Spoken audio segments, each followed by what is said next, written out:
पायऱ्यांवरती केवळ एकदा आंदोलन झालेलं आहे। अधिवेशनातला विरोधी पक्षांचा विस्कळीतपणा हा आता चव्हाट्यावरती आलेला आहे। तिसऱ्या दिवशी विरोधकांचं पायऱ्यांवरती आंदोलन हे झालेलंच नाहीये। तर विरोधी पक्ष नेताच नसल्यामुळे जबाबदारी कोणी घ्यावी यावरून काहीसा संभ्रम दिसतोय। पायऱ्यांवरती आंदोलन करण्याची विरोधकांची परंपरा ही खंडित झाली आहे का असा सवाल यामुळे उपस्थित झालाय। तर काँग्रेस आणि ठाकरेंच्या शिवसेनेचे आमदार ही जबाबदारी ढकलत असल्याची माहिती ही देखील समोर येते। अनेक बड्या नेत्यांच्या आंदोलनाला अनुपस्थितीमुळे नाराजीचा काहीसा सूर आहे। तर पायऱ्यांवरील आंदोलनाबाबत मवियाच्या तीनही पक्षांमध्ये समन्वय नाहीये का असा प्रश्न देखील उपस्थित झालाय। आणि याच संदर्भामध्ये आपण अधिक चर्चा करूयात। आमचे प्रतिनिधी निलेश बुधावले सध्या आपल्या सोबत आहेत। निलेश, खरं तर ही अनेक वर्षांची परंपरा आहे की विरोधक पायऱ्यांवरती आंदोलन करतात, राज्यामध्ये जे गंभीर असे प्रश्न आहेत त्या संदर्भामध्ये सरकारचं लक्ष वेधून घेतात, पण यावेळी मात्र असं चित्र दिसत नाहीये। नेमकी काय कारण समोर येत आहेत? आकांक्षा, दररोज आपण जर पाहिलं तर आता अधिवेशनाचा खरं तर आजचा तिसरा दिवस आहे। या पायऱ्यांवर गेल्या अनेक वर्ष ज्यावेळेस राज्यामध्ये वेगवेगळे महत्त्वाचे प्रश्न असतात किंवा शेतकऱ्यांचा प्रश्न असतो त्यावेळेस विरोधकांचा एक मोठा आंदोलन या ठिकाणी आपल्याला पाहायला मिळतं। म्हणजे मुंबईचं विधिमंडळाचं अधिवेशन असो किंवा हिवाळी अधिवेशन नागपूरचं असो, विरोधक कायम आक्रमक दिसतात। यंदाचं अधिवेशन मात्र वेगळं आहे। यंदाच्या अधिवेशनामध्ये थेट विरोधी पक्षाकडून ही आंदोलनाची परंपराच खंडित झाल्याचं आपल्याला दिसतंय, कारण केवळ एक वेळा या ठिकाणी आंदोलन पार पडलेलं आहे व बाकीच्या 2 दिवसांमध्ये आंदोलनच झालेलं नाहीये। आज विधिमंडळाच्या पायऱ्या ज्या आहेत इथं या सध्या आतमध्ये सभागृह सुरू असलं तरी बाहेर मात्र कुणीही आंदोलनासाठी आलेलं नाहीयेत।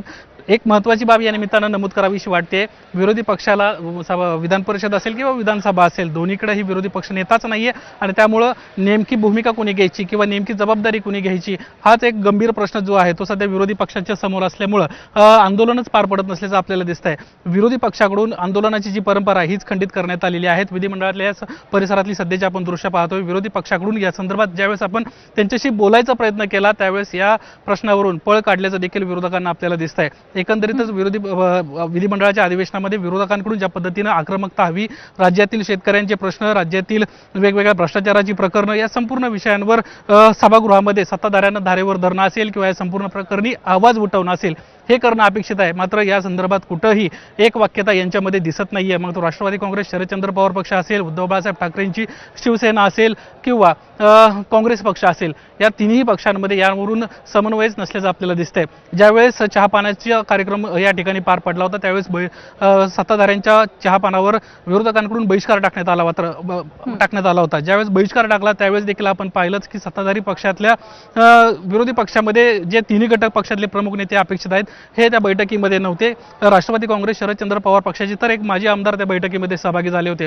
त्यामुळे एकंदरीतच महाविकास आघाडी म्हणून ज्या पद्धतीनं सत्ताधारी पक्षांना विरोध करणं अपेक्षित आहे किंवा सर्वसामान्यांचे प्रश्न घेऊन लढणं अपेक्षित आहे, ही लढाईच कुठंतरी आता थांबली आहे का असं म्हणावं लागेल। कारण ही सध्याची आपण पायऱ्यांवरची दृश्य पाहतोय, एकही विधानसभेचा किंवा विधान परिषदेचा विरोधी पक्षातला आमदार जो आहे तो या ठिकाणी आलेला नाहीये।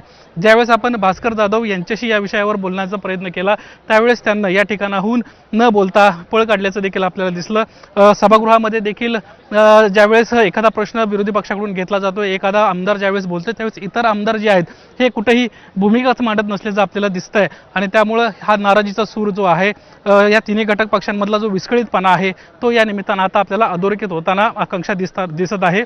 ज्यावेळेस विरोधी पक्षाला या संदर्भात आपण विचारलं त्यावेळेस त्यांचं असं म्हणणं आहे की आमच्याकडे विरोधी पक्ष नेता नाहीये, त्यामुळे अशा पद्धतीची परिस्थिती निर्माण झाली आहे। अगदी जसं तुम्ही निलेश म्हणालात की विरोधकांचं हे आंदोलन होणं अतिशय महत्त्वाची बाब आहे, परंतु हे होताना दिसत नाहीये, गंभीर प्रश्न आहे। धन्यवाद या संपूर्ण माहितीसाठी। तर विरोधी पक्ष नेता नसल्यानं विरोधकांमध्ये